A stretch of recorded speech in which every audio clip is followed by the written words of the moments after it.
guess if Andrew is here, I guess we can start. That's what I've always thought was the rule. For our top news story, it's some speculation around what we might call the fourth industrial revolution. So the question a little bit is, are digital innovations making a fourth industrial revolution? Under coronavirus, there's a lot of concern now with two new Omicron subvariants spreading across the United States. In technology, when AI is the inventor, who gets the patent? In environment, this seems hopeful that a 50% reduction in emissions by 2030 can be achieved. But what's more problematic is, will we do it? In space, NASA wants its all-electric plane to transform how we fly. In biology, the genetic paparazzi are right around the corner, and courts aren't ready to confront the legal quagmire of DNA theft. For us humans, a new study shows that welfare prevents crime very dramatically. And in health, for our final story, the Saudis are going to spend $1 billion a year discovering treatments to slow aging. So that's what we'll talk about. And Richard, what's this in our top story? The digital innovations are making a fourth industrial revolution. Well, the narrative frames are fundamental to unifying ideologies, and they provide kind of a conceptual framework for the ideologies. And in a recent book, Digital Democracy, Analog Politics, there's a storyteller and political analyst named Nanjila Nyobola who examines the framing of the fourth industrial revolution. And she argues that it is being used by global elites to deflect from the drivers of inequality and enable the ongoing processes of expropriation, exploitation, and exclusion. I guess those are the three X's.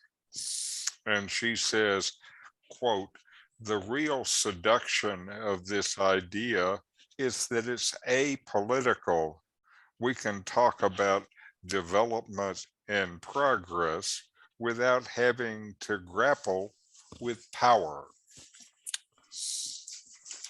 And the idea of the fourth industrial revolution is that digital innovations are transforming the ways in which people live, work, and relate to one another. And these developments include things like AI and robotics and quantum cloud computing. And compared to the previous industrial revolution, the fourth industrial revolution is evolving at an exponential pace. And it reorganizes systems of production and management and government in ways that have never happened before. We actually talk about this some often, but there is a growing critique, particularly from the global South, I guess that's really Africa and South America, that this capital-friendly framing of the fourth industrial revolution ignores the problems that it's creating with its highly uneven distribution of benefits, and it's driven by an older generation of technological innovations and used to reproduce rather than transform social relations.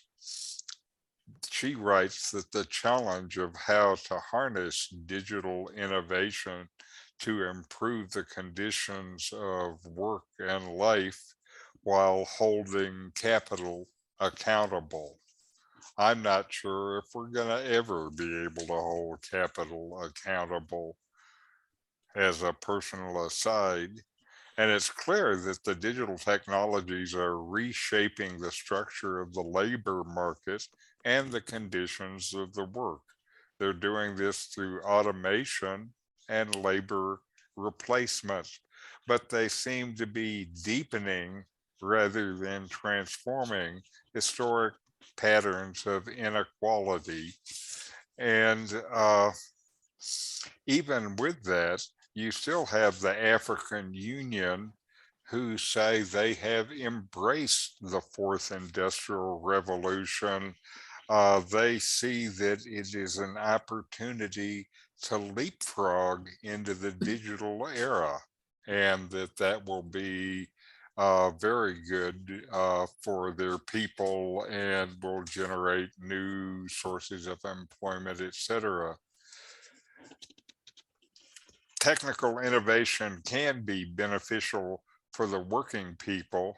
The problem is that the innovation is being monopolized by a globalist capitalist class. And this framing of it is one of the things that speeds the process along. It makes it seem as inevitable, and who can question something which is moving along with the laws of nature and history and technology. So that framing makes it difficult to even talk about the problems and the issues with it. Any thoughts? Well, when I was reading it, this is the first time, for me anyway, maybe I'm just behind the times, but that I heard the terms global north and global south. And I got to thinking how, global south is Africa, South America, and some other countries. There are exceptions, but the fourth revolution, they say, it appears, is going to benefit the global north. Right. Europe, US, Canada. So it just something to think about. Maybe in the future, there's going to be a big divide between global north and global south. I think you're right. It's interesting to me, given that perspective, that the AU is supporting it. It makes sense that they're supporting it, because I agree with them that it's a chance for them to kind of skip a couple of generations of this change and move into the future. Yeah, we've seen that happen in some of the third world countries, where I remember going to Trinidad or somewhere, and they didn't have any landline telephones. Yes. They just skipped that part. They just went directly to cell phone. Yes. That was also actually the case when I was in India, even though they've had landlines there for a long time. Dealing with the Indian phone company is such an enormous pain in the ass that the cell phones took off very fast. And India has a program where once you get a cell phone number, you keep it for life. Interesting. One thing about the this whole concept is that the African Union isn't all that credible when they spend 50 or 100 times as much money on military hardware as they do on malaria control and disease control and things like that. But right now we're seeing all these problems with staff shortages and supply chain issues and things like that. And that's got to sort of talk about the kind of future we're going into of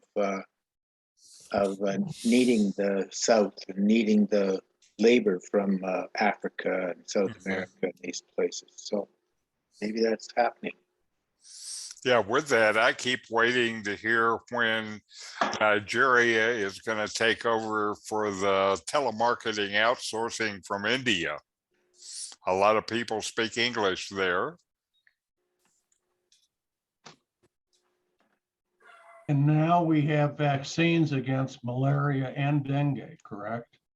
Uh-huh.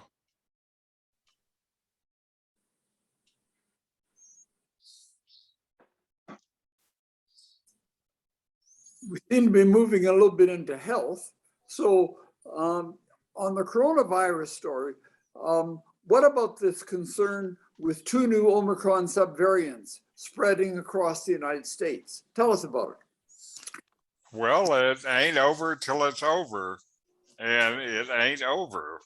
The 2 new subvariants of Omicron are now spreading through the US, where overall BA4 and BA5 now account for about 1/8 of the new COVID tests in the last week or so. And, or actually, yeah, the last week or so. And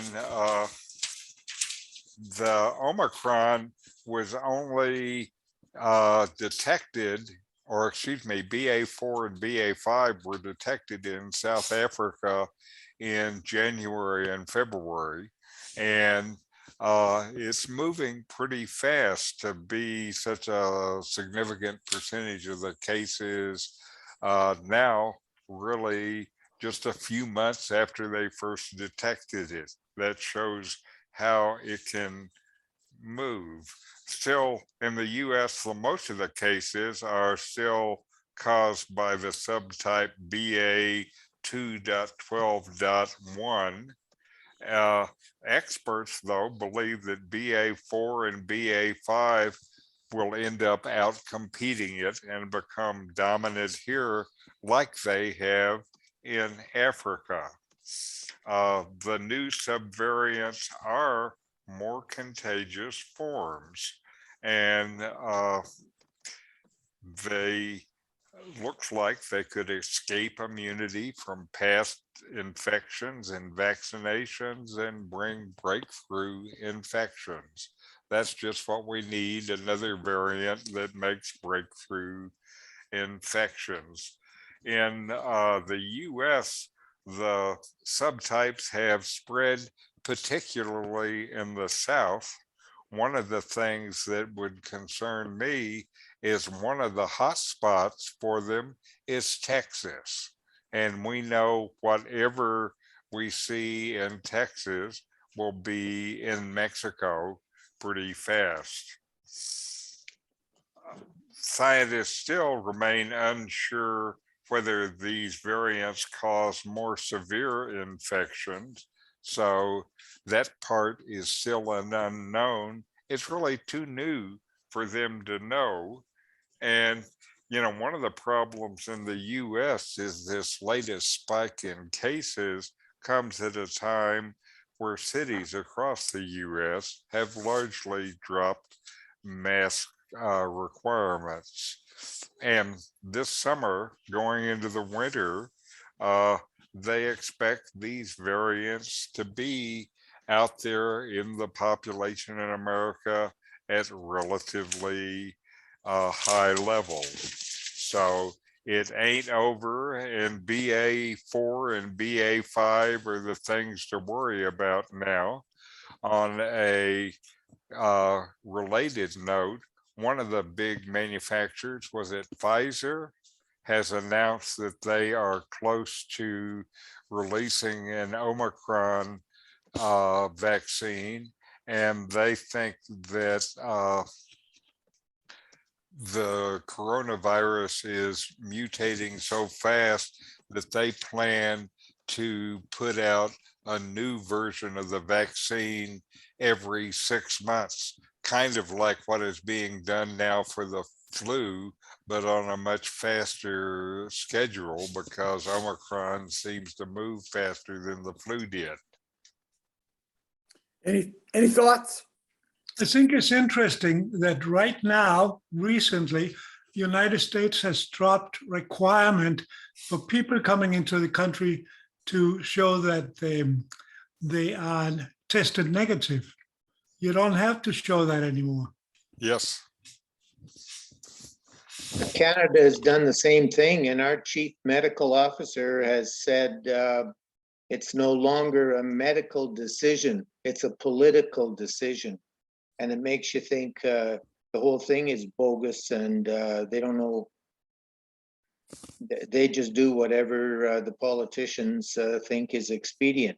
One of the things driving it in Canada is these long lineups at the airports to go through the arrivals testing and departure testing and on, and staff shortages and one thing and another. The US has implemented a program of test and treat. So if you're symptomatic, you immediately get a treatment to knock down the COVID. Uh-huh. But that still depends on testing, and a lot of the cases are asymptomatic, so they wouldn't get a test. Or people don't disclose they have symptoms, all kinds of problems. Right. And right. what about monkeypox? That's going to get us too. So we should all fasten our seatbelts. Well, I just today bought 6 fresh masks just to be sure that I have them. Okay. Monkey masks?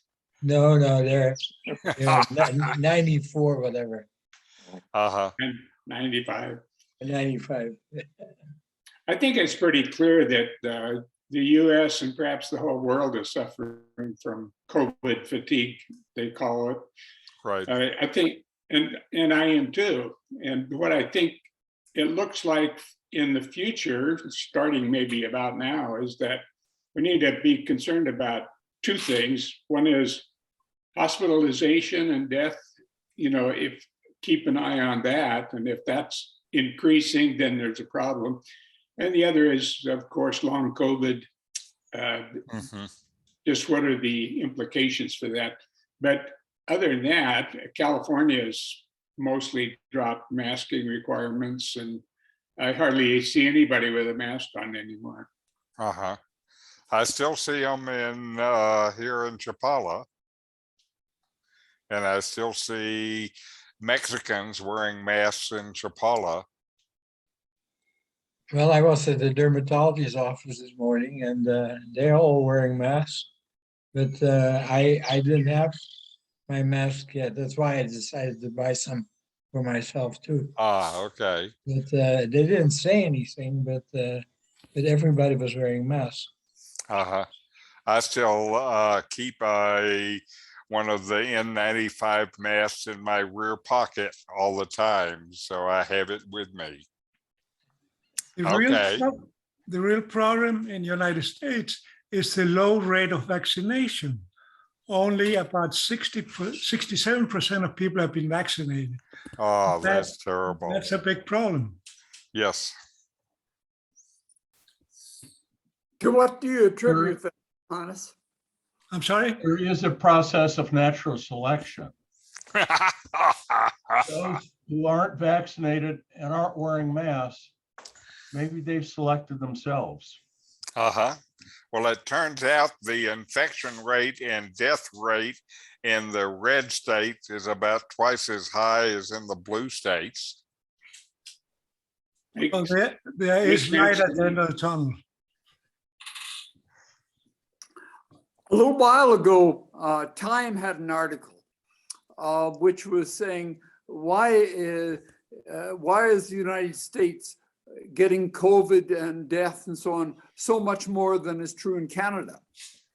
And they pointed to a number of things, but one of the things, quite apart from the universal healthcare system in Canada, was in the United States, there's an awful lot of distrust of government. Mhm. And that distrust leads to things like not wearing masks and not Yes. getting vaccinations. Uh-huh. Can talk about it in terms of libertarianism or in terms of freedom, but the fact is, a lot of Americans don't want to go along with things the government suggests. I think you're right. Now, one of the things that's interesting is if you look in Japan, Japan has weathered the pandemic pretty well, even though they have an older population and they live together densely. And the reason why, I think, is because they tend to cooperate with government and trust what the government says. Well, I also think that it's a more homogeneous society, Japan is. Oh, that's why there's more trust. I'm sure you're right. Also, Remember, the Japanese, even with flu, wear masks. Right. but And one I of saw the that things, 40 years ago. the coronavirus, though, tends to weigh more heavily on poor people and people in crowded, Mhm. inner city type conditions. Right. And because there's more of that in the US, it may affect the US statistics, but they don't present the statistics by racial group or poverty or income or things like that. So we're not getting the full picture of who really is being hurt here. We talked about the distrust. A lot of Black people in the United States, they distrust the medical establishment, and they have good reason to, Yes. because of past history. Yes. Well, if we want to move on to technology, Richard's next question poses an issue. Like, who invents something if it's an AI? Who gets the patent? How do they handle that? Richard, tell us about it. Well, the problem basically is that patent law is about ownership.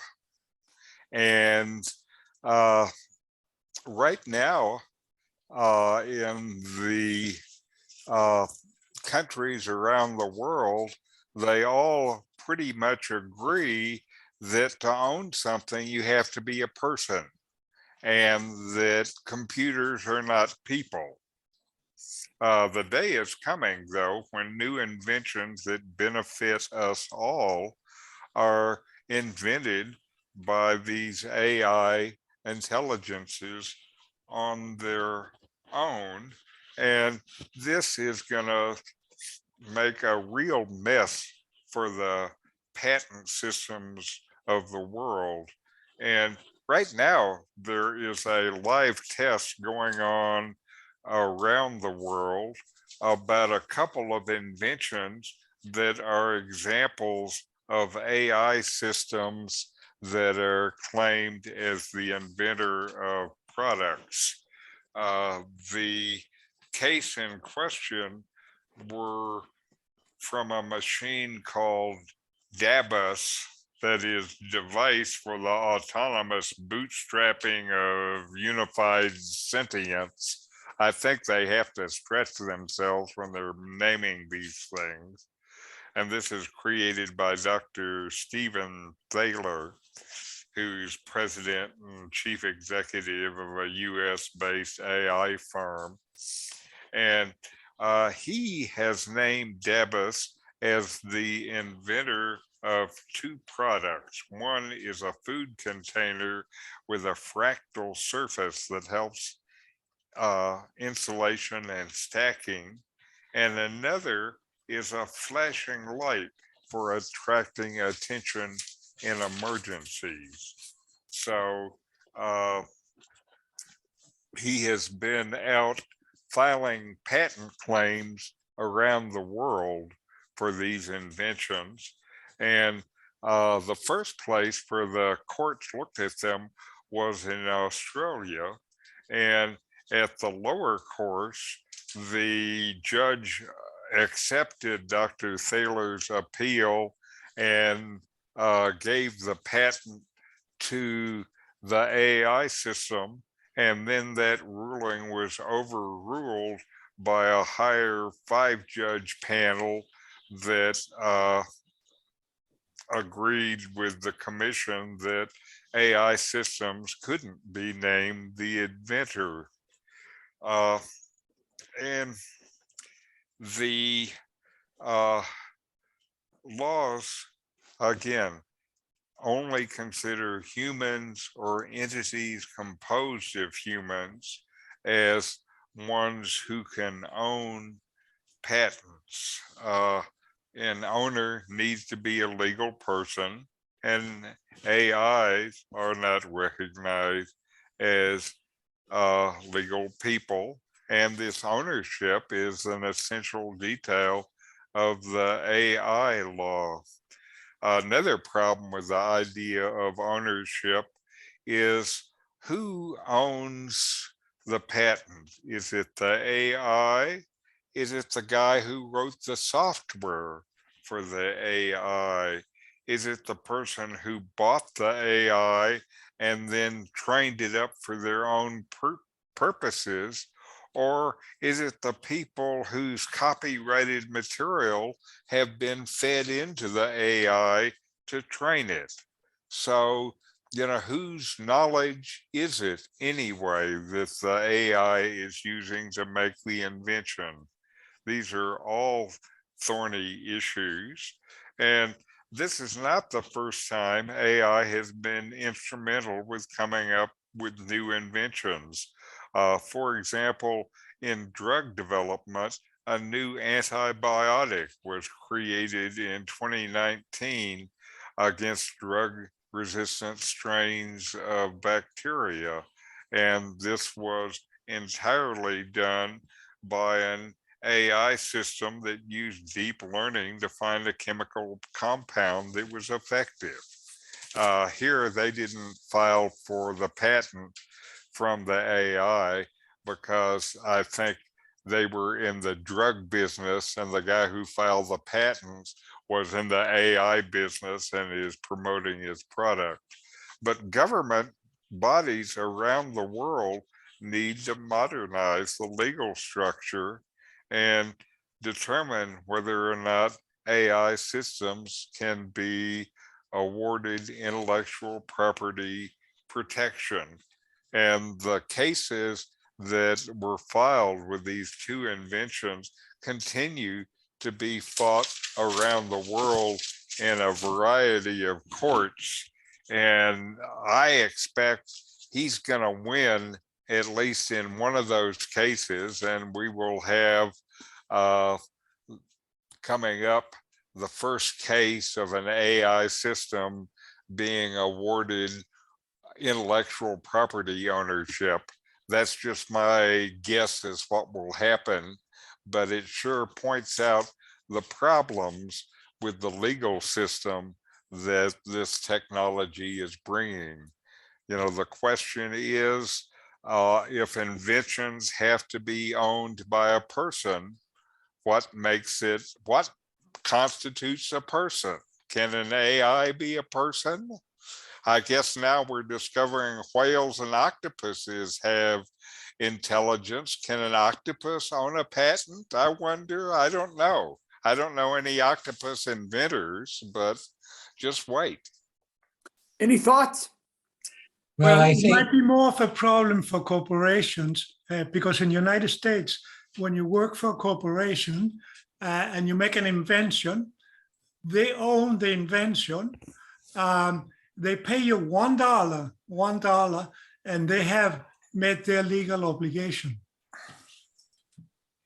I think that the AI systems should be looked at as a tool rather than it's not the source of an invention. And somebody got it started, and they use the AI system to do computations and things that they could do on their own if they would have the same if they could mimic what the AI system does. But the AI system has to be told what to do, what to look for. So it's a tool. Now, what about they're looking for AI to develop the ability like humans do to just be let loose and learn the world on their own? Those AI systems are not going to be told anything. Could those AI systems be the inventors then, John? If you didn't train them, if they just taught themselves? Well, I cannot visualize that is going to happen. I mean, somebody is going to come up with an AI system that will be autonomous, to be sure. But it's still somebody who did that. And is that somebody who would have the rights and everything that goes with that? I certainly understand your viewpoint. If he created it, then anything that it created is his creation and his property. Right. I mean, it's like, I can just imagine somebody putting, I once tried to sell an idea to the company I was working for of a app that was childproof, and actually it has taken off pretty good everywhere. It's one of those caps that you have to push in and turn rather than just turn and sort of pull on it. And it's counterintuitive, and that is what children have trouble understanding. And so anyway, this was a pediatrician, and he wanted to sell it to Me Johnson, the company I was with at the time, and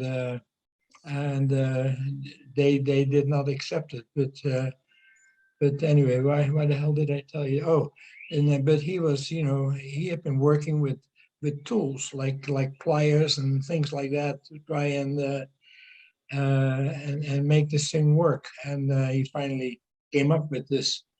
But I mean, so can you award a patent to a pliers? I mean, it's just ridiculous. It's a tool.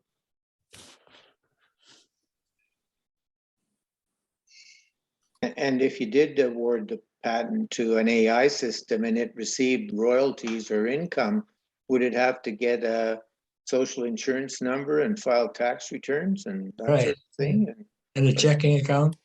Yeah. Is there a huge we know with patents, at a certain point in time, they run out, and then it's free for all. Is there a huge problem if AI is doing it? If we said, no, it's run out, so it's free for all the way when patents run out? Is that a problem? Good question, Fred. Yeah, we should have to have a legal guy to help us. Maybe give it a patent that will last for exactly 1 day. Now, one of the things I believe that if AIs can be awarded patents, you're going to see big spending from the big companies on AI invention systems, because they're going to want to get theirs in now before all those other companies do. So it will be a boom for AI inventors. Well, and the patent system was set up to encourage people to innovate and profit from their investments and their innovation, but to still turn the knowledge over to the public after a period of time. So they need something to encourage AI and yet still turn it over to the public at some point. Well, I think AI system is really not a whole lot more than very sophisticated calculator. Very sophisticated, what was that, John? Calculator. Aha.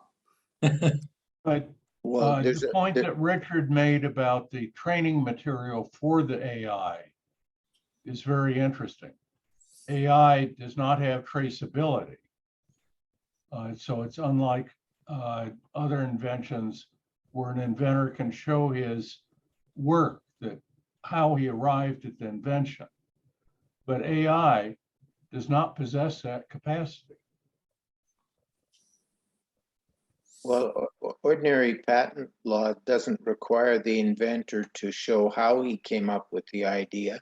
He Right. just has to demonstrate that the idea is workable and not previously found in the And in the and public.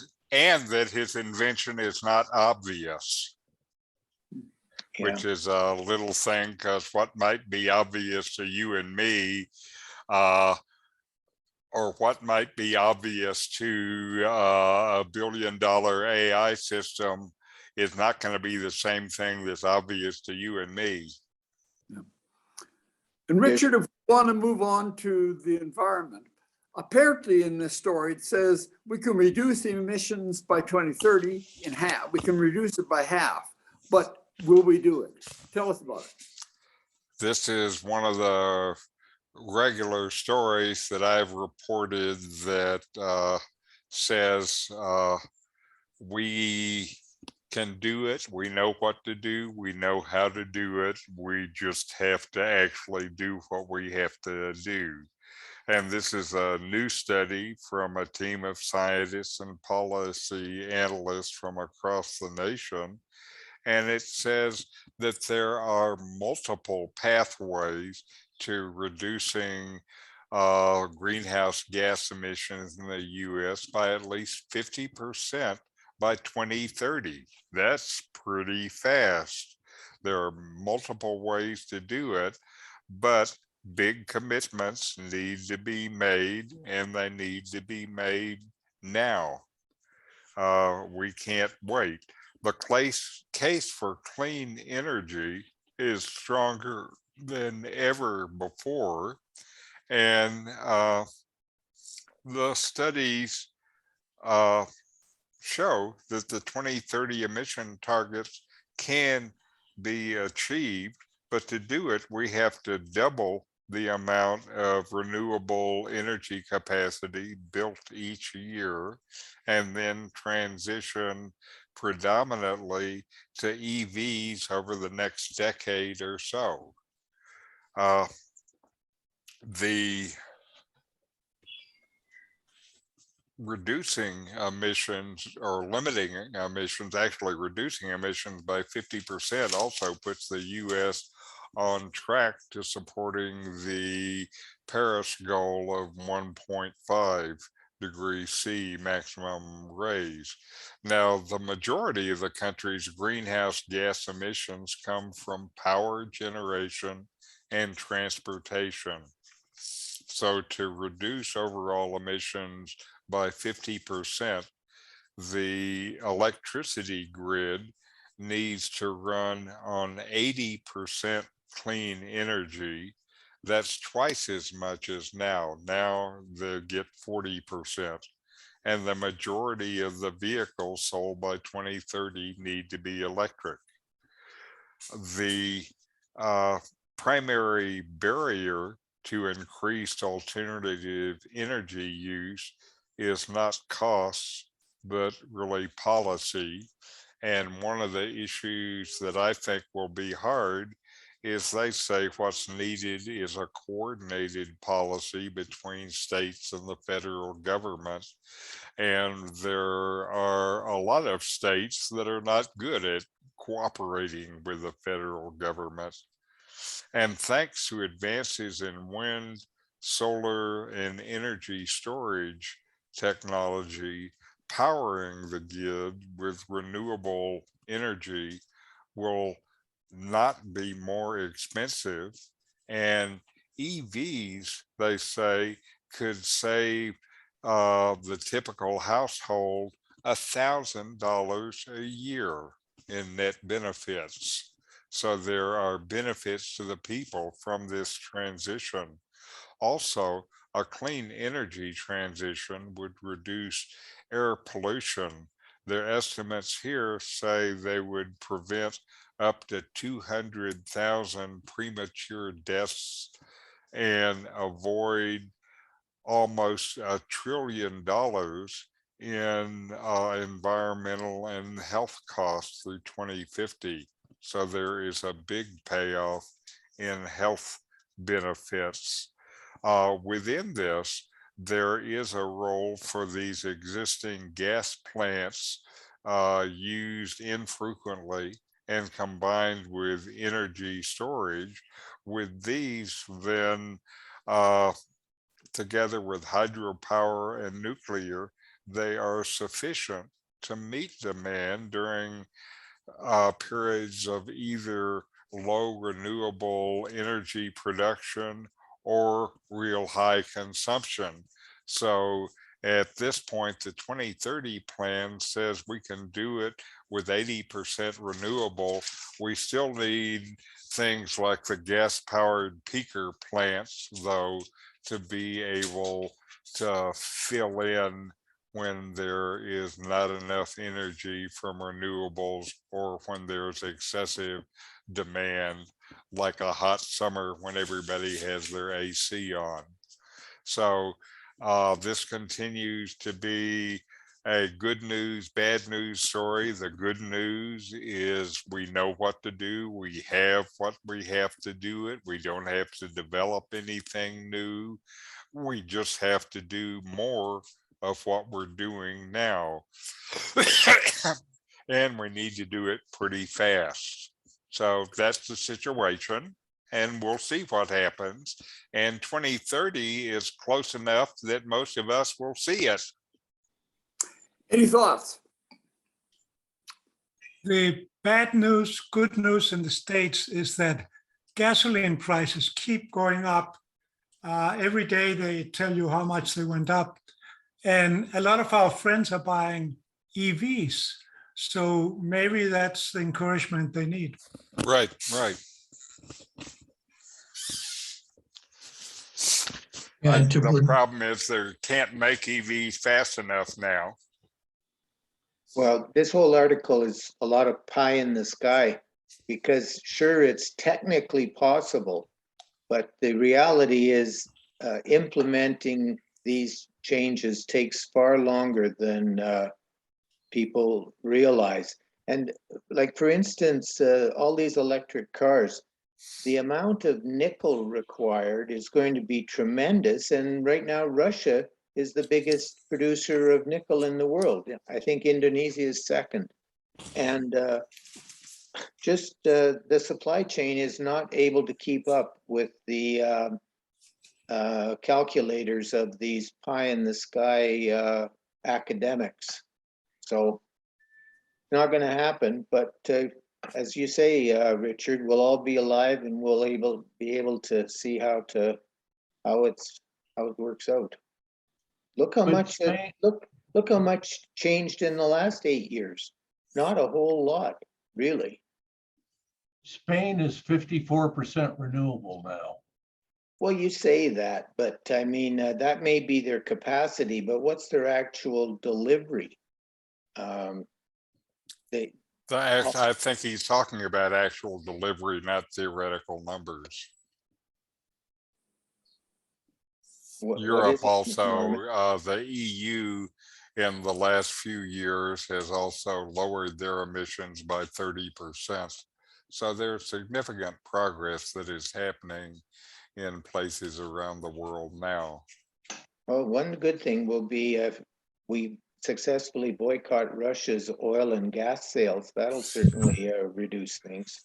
Now, And- that reduction in Europe is prior to the stuff in Ukraine. So that's without the Russia booster. But Andrew, your point is very well taken. Transition is not immediate. It takes many years. but some of this is it is going faster than anybody thought. And one of the things that is speeding the transition is pure economics. For example, with power plants, it's cheaper to build a renewable power plant than it is to continue to buy coal to feed your CO2 belching coal fire plant. And money now is one of the things that encourages action now. Talking about people who want to get onto electricity, our next story is about NASA wanting its all-electric plane to transform how we fly. Richard. This is interesting. We've talked about it a little before, and NASA has a sleek new plane that's gonna actually fly this fall, and it's an all-electric plane that they say could change the future of aviation and make it cleaner, cheaper, and quieter. And the plane is the X-57. Let me show you a picture of it. And what they have done here is taken a fuselage and tail structure from an existing 4-seat airplane and modified it with batteries and propellers. And from our standpoint, it looks kind of funny. The wing is not nearly as big and broad as we have seen before. And they're all of these propellers. There's what? It looks like 6 or 7 of them on each wing. And the propellers, the small propellers, really only operate during takeoff and landing when you need the more lift. When they're up at altitude, the propeller blades fold back and get out of the way, and the propellers don't operate at all, and they're flown by the force of the bigger engines on the end of the wing. And they are much more efficient than gas-driven planes, and they show some interesting things that you can do. They say the technology is here now, but the piece that was needed to make this forward is to be able to make the whole system that is efficient enough. This plane is called Maxwell, named for James Clerk Maxwell, the pioneer of electromagnetism. And one of the things that a part of this test is they've used this existing fuselage structure, because this way they can compare its efficiency with the version that runs on internal combustion engines. So you're going to be able to get a solid comparison. And the NASA X planes are really designed for flight research. There are more than 100 companies who are working on EV aircraft. And one of the things about the companies is they're developing a lot of stuff, but they're not sharing the information. The NASA stuff is being shared well with the public. That's really the purpose, is to develop technology and release it to whoever wants to use it. In the US, aircraft are one of the fastest growing sources of carbon emissions. Right now, aviation is responsible for about 10% of greenhouse emissions from US transportation, and that is forecast to double over the next decade. So lowering carbon from aircraft has to happen, and it's going to happen with these short haul flights, and the majority of them by 2040 need to be made with electric planes. One of the things that's in it for America is still aeronautics is an enormous business for America. And let's hope Boeing continues to survive, but it's not just Boeing. Aeronautics has a $78 billion trade surplus in the US each year. So it generates lots and lots of money. And so instead of burning fuel, the X-57 uses thousands of rechargeable lithium-ion batteries to power its motors and propellers. And NASA has a lot of experience with building and operating lithium-ion units that they've gained from the International Space Station and other missions that require onboard power. So they've been on the forefront of using this really for some time now. And they say that to do this, it wasn't a matter of breakthrough in battery technology, but a matter of how to arrange the cells for improved safety. You have to keep them cool, and having your batteries start a fire when you're flying to Cincinnati is not going to encourage the passengers. And what they did is they did it by how they arranged the cells. The solution was to circulate the heat around the module, so all the modules would remain cool. Now, each module has 320 cells per module, and there are 16 modules on the plane. So that's more than 5,000 battery cells on the plane. Now, another unique feature is the motor and wing design, with these 12 high lift motors along the leading edge for takeoffs and 2 larger motors on the wing tips to give it speed for the altitude. Because of this, these planes will be a lot more efficient than gas planes. Electric motors are a lot more efficient than combustion motors. They say these motors will be 90% efficient, meaning almost all the power is turned into useful work. And these gas-powered engines are less than 30% efficient and produce in emissions that we're trying to. So they think that these planes together will actually reduce flight time and operational cost by 40%. And so one other thing with them is these electric planes are relatively quiet during takeoff and landing, and this noise is a big problem in airports across the world. So here is NASA doing work to help commercial aviation and to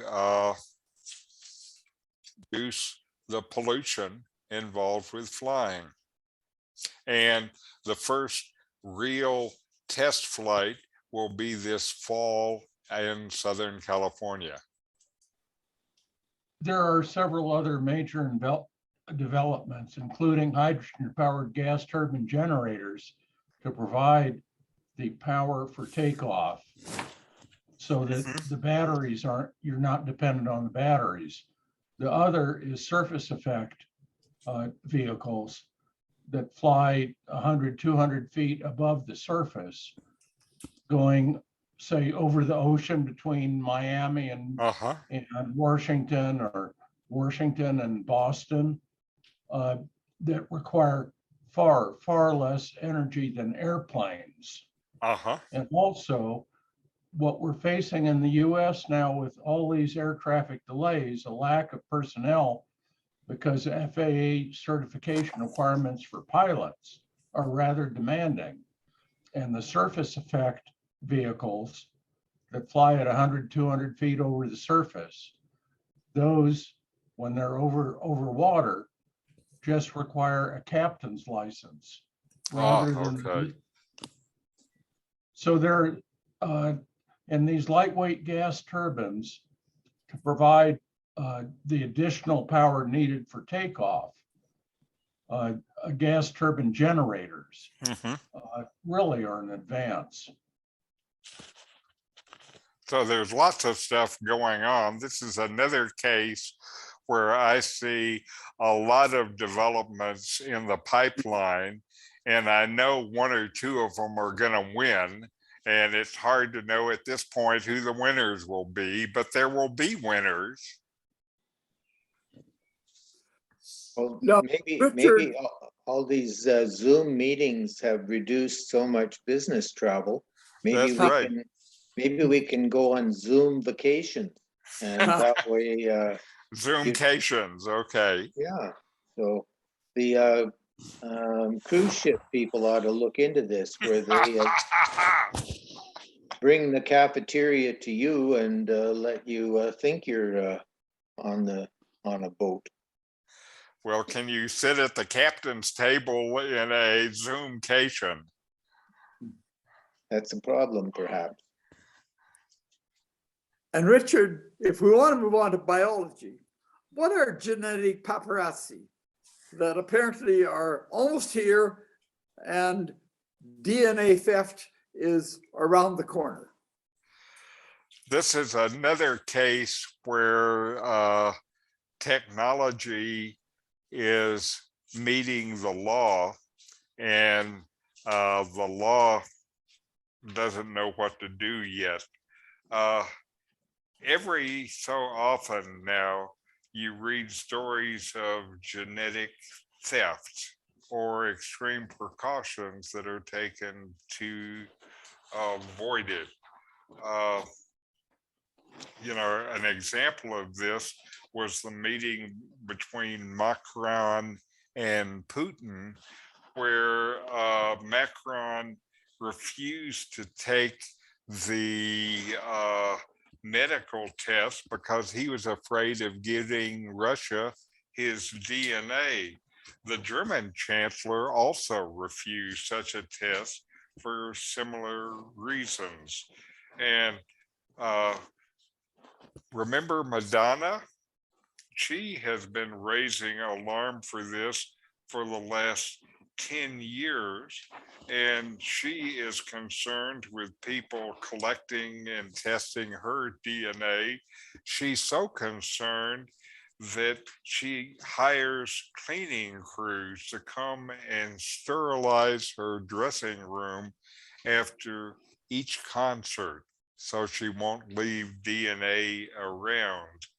And 10 years ago, when she was doing it, she seemed a little bit like a wacko.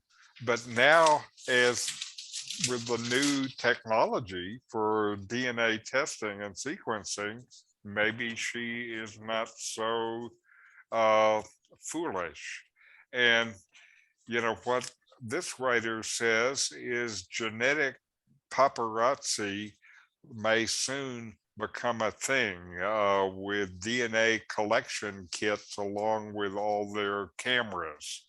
And courts are not a good fit for this, and courts are not going to be able to avoid the issue much longer. And when they deal with it, it's going to be troublesome. The problem in the background is we leave DNA behind us every place that we go. And so since we leave it behind it, some enterprising guy can collect it, and the DNA can provide personal information about health conditions and things like this, even aspects of our personality and ancestry.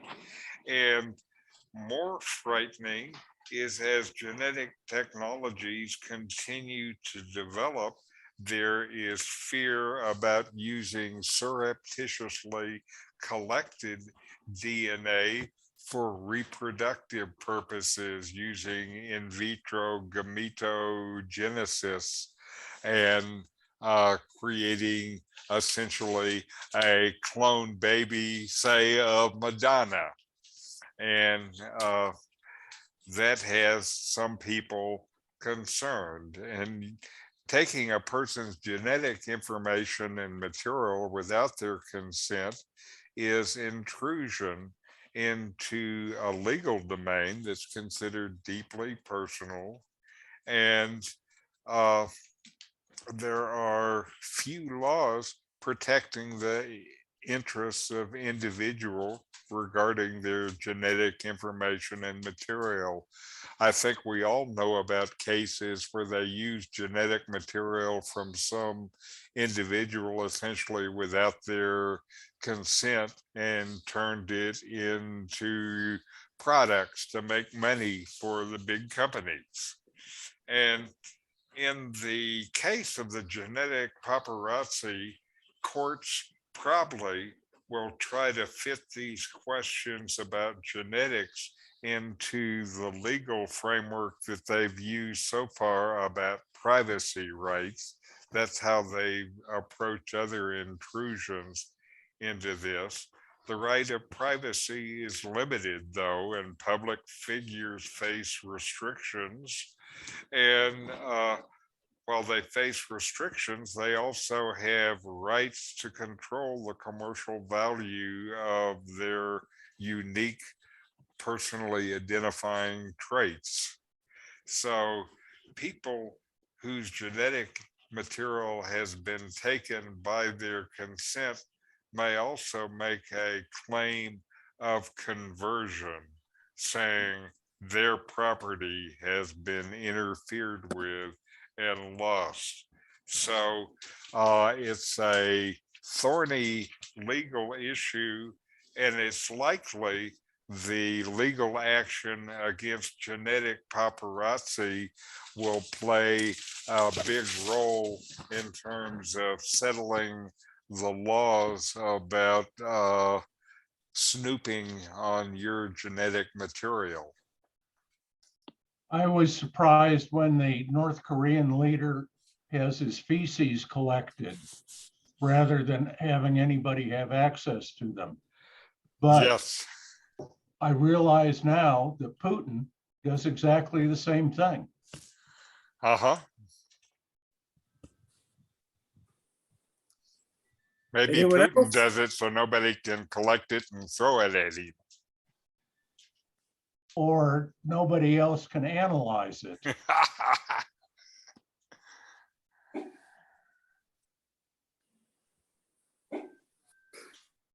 Well, Richard, moving on to us.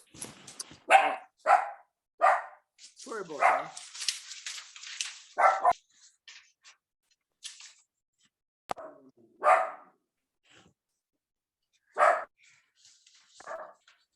Okay, moving on to us. I will take it for while Fred deals with the dog that is not Rudy that's barking in his house. Supplemental Security Income in the USI, SSI, is a program that provides payments for people who have disability, who have low income, and children qualify for that program based on their disability status and their parents' income and assets. And as part of the changes made to US social welfare programs in 1996, the Social Security Administration began to reevaluate children receiving SSI benefits when they turned 18. And using adult criteria, they dropped about 40% of those people off the SSI rolls. And what that did is it made a good population to use to study the effect of losing SSI income benefits on criminal justice and employment outcomes for the next 20 years, which is a fairly good data set. And in analyzing this, they found that terminating the cash welfare benefits of these young adults increased the number of criminal charges by 20% over the next 2 decades.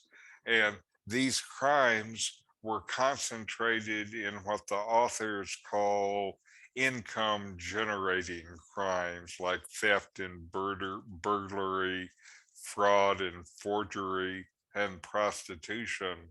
And as a result of this increased criminal activity, the annual likelihood of incarceration increased by 60%.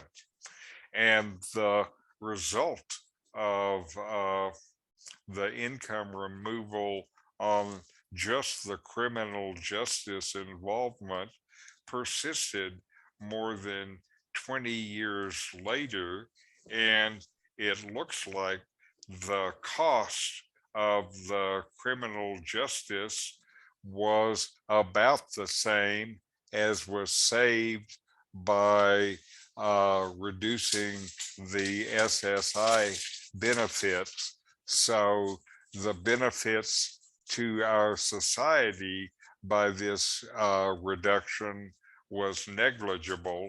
The human cost for the reduction in this benefits was substantial.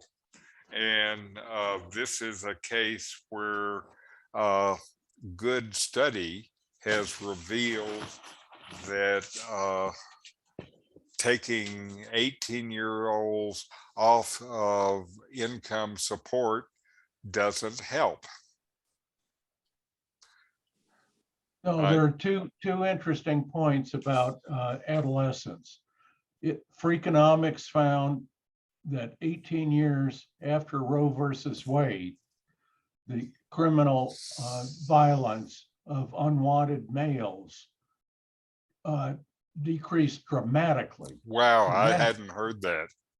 And secondly, any civilized nation should have universal basic income for all people, not just the people administered by hundreds of thousands of government employees doling out our tax dollars.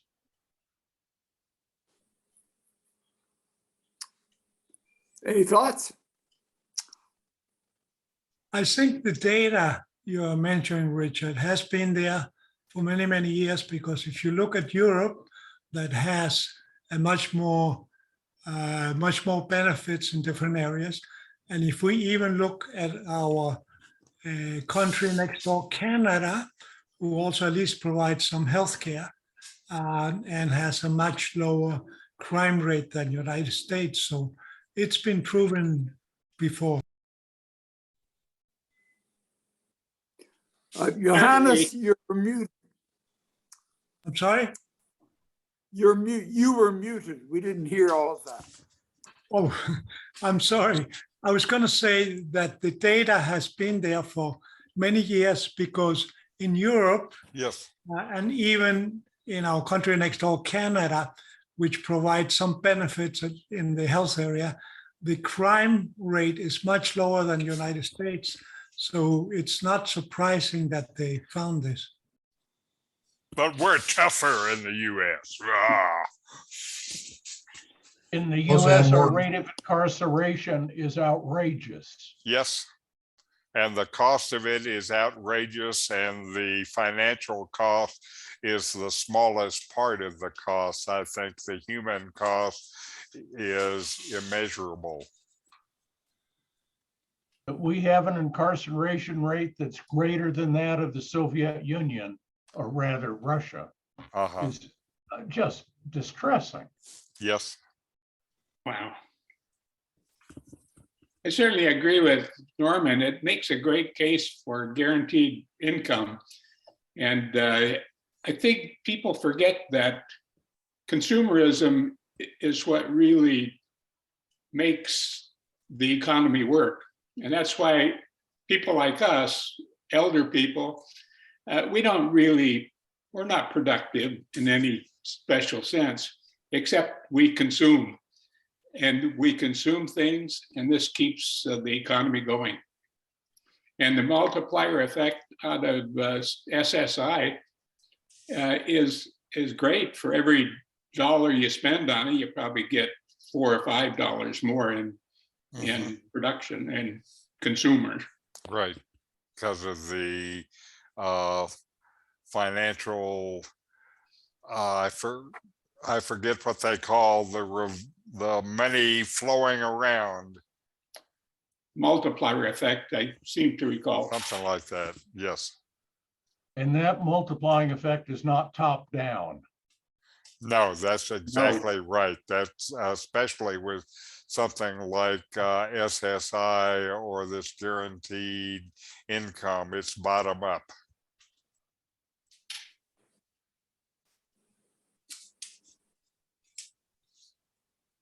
What we've been saying there is that welfare and getting things better prevents crime.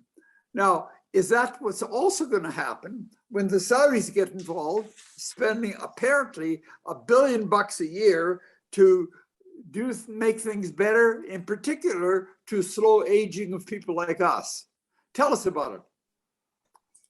Well, anyone who has more money than they know what to do with, at least in this current era, eventually tries to cure aging. You know, Larry Page, who founded Google, has done it. Jeff Bezos has tried it. There are other billionaires that are also trying the same thing. The Kingdom of Saudi Arabia, though, which has more money than all of these guys put together, now they're going to try it too.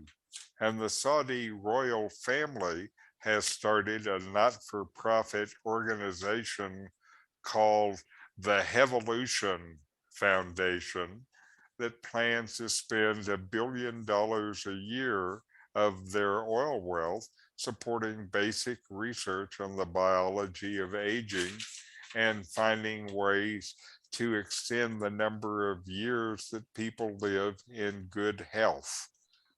Health span is what they're trying to improve. And so far, they haven't made any formal announcements about specifically what they're doing. Aging researchers hope that one of the things that they will do is to fund a trial of anti-aging drugs. This trial, which is known as TAME, which is targeting aging with metformin, has been touted as the first major test of any drug to postpone aging in humans. But the study has been going nowhere because nobody was willing to pay for it. What they hope is that that will be one of the things that the Saudis pay for.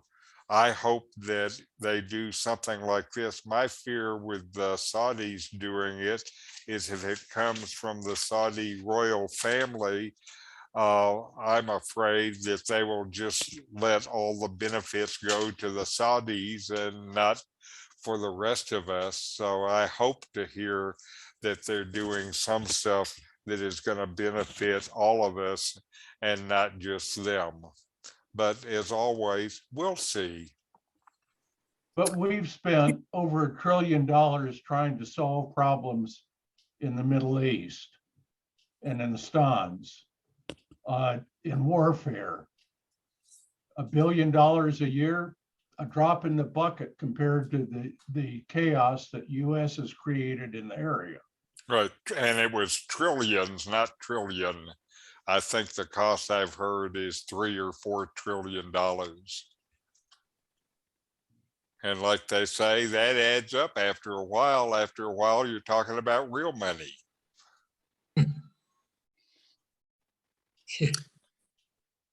But $1 trillion is 1,000 billion dollars. Yes. Even more than Jeff Bezos has. In case people may not know it, metformin is a common medicine used for type 2 diabetes. And inexpensive. Very inexpensive. You can get 6,500 milligram tablets for less than $10. So it's a very common thing to be used, which maybe makes that an additional value to researchers, that they're able to use it without maybe a lot of screening or whatever. And it has a long proven record of being safe and effective. Yeah. But the problem is, since there are no patents on it now, no pharmaceutical company would put money into doing this because they won't get any benefit from it. And that's why the study of it has never been funded, because nobody makes any money. And that's why they're looking to the Saudis. That's right. They don't need any money. Right. Well, thanks, Richard, and thanks to everybody for participating. Good session, and we'll see you again next week. Bye for now. Okay, Yes, thanks, Fred. thank you. Thanks, Richard. Are you Yeah, taking care of everybody. my people, Daryl? See you next week. Okay, good. Thank you. Good. Adios. Take care.